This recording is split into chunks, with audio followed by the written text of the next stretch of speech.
The title of my paper is Yesu ndiye Sponsor, the Church, the State, and Public Education. The cartoon that you can see here is from a US newspaper. It's about how the church and the state are cooperating in crushing public education. And I want to argue that a similar thing is happening, except that maybe the Kenyan church is not as aware that this is what is happening. So some of you might know that this song came from, this title comes from Jimmy Gates' song, Yesu ndiye Sponsor. And as you can see, you can see the lyrics of the song there, promising that Jesus atawapewa gari na mali nyingi na and so Yesu ndiye sponsor, basically. And if you look at how what the meaning of sponsor is similar to what sugar daddy means. And sugar daddy was the word that as we grew up with, and it was used to warn us, my generation, against going out with men who would seduce young girls with material goods. But what Oyungapala says, which I have put here, is that the difference between sugar daddy and sponsor is that now this relationship of materialism has been normalized, so that instead of the previous generation that looked at such relationships with shame, women are now wearing this tag with pride. And in fact, I think the statistics of Kenyan youth were quoted as saying that at least, I think it was more than half of Kenyan youth do not see anything wrong with being a sponsor. But there's a problem with applying this idea to our faith, that as Jimmy Gates has done in the song. One is that it equates Jesus, it says that it implies that Jesus is not about freedom, but about power, that Jesus is a substitute for a sugar daddy rather than Jesus replacing the sponsor relationship.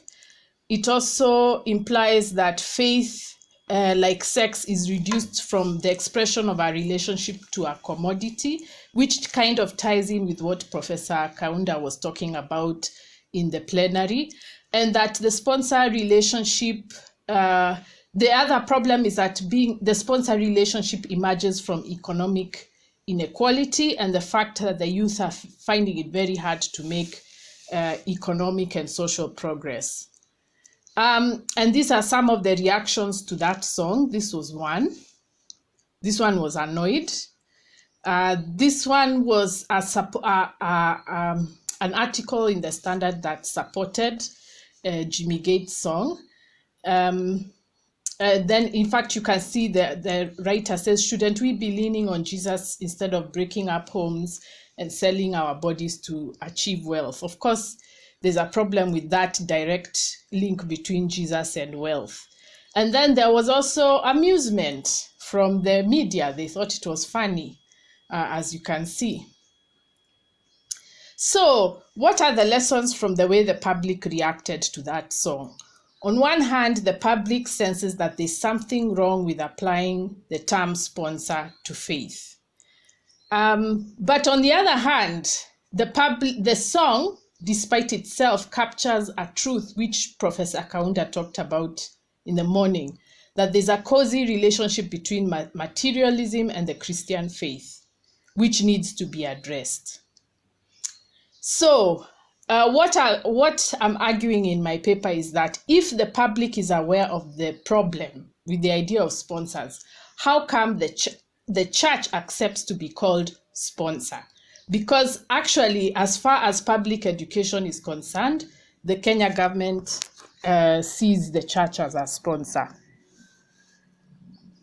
And I don't have time to go into the details, but since colonial times, the church was seen by the colonial government as the one to provide education to Africans. The colonial government could not meet the demand for education that Africans had, and so they leaned on the church to do that, partly because they were actually not interested in us getting and education. But actually, Africans did not prefer mission schools. They preferred government schools and actually fought and lobbied for government schools. But what the colonial government did was to tell them, no, you go to the mission schools. But the mission schools did not have adequate resources, and in fact, the quality of education was quite low in many of those schools. So I've put there the picture again. They reached a compromise where the colonial government would provide some resources to assist the missions to provide education for Africans. But the problem was at this time that the education system under colonial rule was racist, because the Europeans were getting the best schools, the Asians getting the next level schools, and the Africans were getting the schools with the least resources and the poorest quality teaching.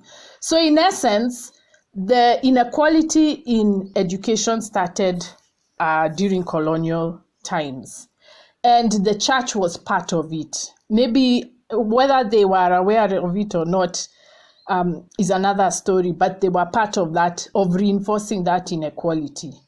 So at independence, in 1964, the Ominde Commission nationalized the missionary established schools. They wanted to secularize education and put it under the responsibility of the state. But you see, they had no plan on how to deal with the inequality. And then they hoped that the Africanizing church would continue to sponsor the schools. So now the word sponsor comes back. But the African church also did not have enough resources. They did not have the kind of resources, however few they were, that the Europeans had. So then in 2002, we had the NAC government and free primary education. So now there's even more pressure to provide education for Kenyans. So the Ministry of Education now wants the churches to be involved again from an economic level and maybe for some discipline. So, but they still controlled the schools even tighter and were demanding that the churches have to consult the government before they are allowed before they can appoint members of the boards of governors. But you can see even the post-independence government saw the church as a sponsor, as a one to provide investment and to influence behavior. So basically, we inherited an unequal system. And what happened is that as the church lost control of the mission-established schools, they decided to build their own schools and keep them as private schools. So now the inequality that was now going to the public-private dichotomy, the church also participated in it by becoming a private owner of schools. And in fact, it is a member of these KEPSA and other capitalist forums for lobbying for education. Now, during COVID, that was the inequality we had, and unfortunately, I can't go through all this. But basically, what you're seeing here is how unequal Kenyan education is in terms of the technology available to families and children, which makes the idea of having online learning a joke. Very few people have access to the technology. So what I'm saying is that because the church has accepted its role as a sponsor, it has become complicit in education inequality. And what I'm arguing is that the church needs to rethink its materialistic relationship with the state and divorce itself from the private sector. It needs to develop a prophetic voice on the public good. So theologians are talking about public theology, meaning the expression of theology in public sphere. But I'm also saying that the clergy and the theologians need to develop a theology of the public good, in which they care for education from the state for the public and speak out on behalf of all Kenyans. And then they need to develop a holistic view of education and knowledge rather than accept the corner they have been assigned by the state of discipline, behavior, and sponsorship and money. So thank you. I think I'll have to end there. So I think we have a few minutes for questions. What it does is that it contributes to it's a temporary fix for a deeper social problem. All the solutions that the churches have offered, even homeschooling, private schools, they are temporary fixes to a much deeper problem. And one of the things I've been saying is that if we develop a theology of the public, we can redeem the church from feeling that they have to intervene in the deficiencies of the state. So, because the voice of the church, I feel, is more important than whatever buildings they can construct, because the church does not have the same resources as the state. So I think they would be better served if they invested in theological education, in developing a prophetic voice to keep the state on toes to provide education for the public. The problem is that when they decide to step in the place of the state. One, they can't reach the whole Kenya because they don't have those kinds of resources. Two, they have to start getting contributions from politicians, which is what we saw the problems over the last few months, that the Kenyan public doesn't like that. And then they start getting into conflict with the public over resources, over land, title deeds. Does the public own the school? So, and in fact, actually, the research also says that even where the churches are involved in the management of the schools, they are giving teachers a hard time, insisting on people insisting that, oh, my child or my neighbor or my nephew must be admitted to the school even if they don't qualify, or church members saying that they want to use the school for other non-academic purposes. So there's so much conflict that I think does not serve the church by insisting on being involved in education. They are part of the inequality. And as long as the church is participating in education, the state doesn't feel obliged to address the inequality in education.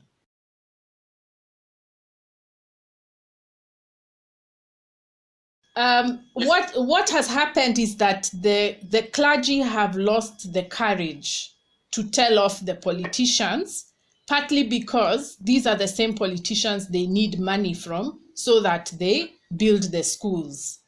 So that's where the problem is. And actually, a theology of the public would help, because even if they decide to build a school, the clergy would be clearer that they will not build a school at the expense of having thieves and robbers give money. But now what has happened is that because the clergy are using the neoliberal strategic plan model, for them, they feel that they are not clergy unless they built a school. So they are measuring success not by their ministry to people, but by projects like schools and buildings and all that. So that's why they need a theology that tells them we don't need strategic plans. What we need is the kingdom of God to grow. If a school is part of that, fine, but it's not the major thing. The major thing is the kingdom of God. It's not that there's a school. So that's the theological dilemma that the church has not grappled with. I think if they get the theological paradigm right, then they can solve this dilemma. But unfortunately, I know that there are even people who now teach business skills to churches. So they're adopting the neoliberal model for church growth, with strategic plans, performance contracts, the whole package. So for them, they're measuring the growth of the church by targets. Have you met your target? It's not about the community. So that's why when they need to build a school, they feel that I am not a clergyman unless there's a school somewhere. which is not true. There's more than just schools that the congregations need from their ministers. The neoliberal ideology has completely captured the church, the academy, and especially the church and the academy. So people are not able to see what is wrong with saying I need targets or I need income generating activities. Because sometimes there's power that is preventing people from generating income. But because now the pastor feels that he has to also provide another activity, then he forgets to prophesy against the theft of public funds and people's labor. So there's a theological gap there. And unfortunately, because of this ideology that we don't need to think, we don't need to read, we don't need to study, then people felt that there's no need of investing in knowledge and in faith. What we need to invest in is projects that have tangible incomes. I think that's the question the church needs to be asking. Why is it that everything is dependent on income and yet the Kenyan people are working? We are working, we are producing wealth, but it's going to debt, it's going to corruption. So that is why we are feeling desperate and needing to raise funds. And those are the questions that need to be asked. But actually, my point also is that we are stuck in the colonial model of the church providing what the state can't provide. So that's what needs to be questioned. I'm actually in the arts. I'm not in theology. So I come almost from an activist perspective, pushing the church to please write a theology for us that we can use, so that we fight against the onslaught against thinking, against the mind, against knowledge. Because for me, what happened was that the ideology of fighting knowledge, which was in the world, was also being propagated by Christians. So for me, what I'm doing now is asking the theologians to help us, protect us. Because, how can we have stories when it's the Christians who are fighting against the arts? Yeah. So for me, I'm just a voice crying out for help to the ministers of the gospel and telling them, we need help. We need your protection. We are coming to you and you're joining our attackers. So that's where I'm coming from. So thank you very much for coming for my panel.